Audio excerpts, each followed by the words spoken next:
Ce sont des locataires de la Cobralo qui ont averti les autorités. Ils disent avoir constaté toute une série de dysfonctionnements, une gestion catastrophique de cette société coopérative de logements sociaux d'Uccle qui gère un parc de 550 habitations. L'essentiel, c'est l'utilisation, je vais dire, des deniers publics, c'est-à-dire nos loyers, nos charges, à des fins parfois à usage personnel et souvent de manière irresponsable.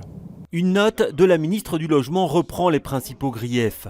Un prêt contracté sans aucune autorisation du pouvoir de tutelle, des manquements au niveau des procédures de marché public, l'absence de pièces justificatives et un manque de transparence dans l'utilisation du fonds de solidarité, un élément pointé également par le syndicat des locataires.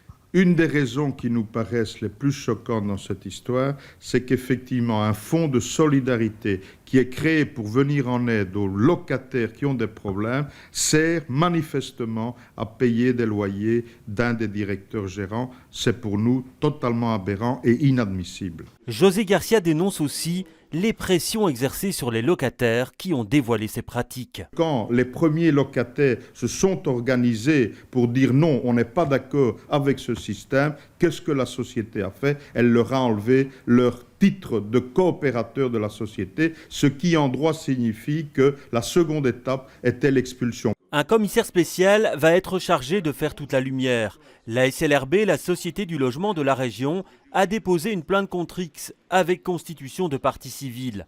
La Cobralo, pour sa part, dit avoir répondu à toutes les questions posées par le pouvoir de tutelle.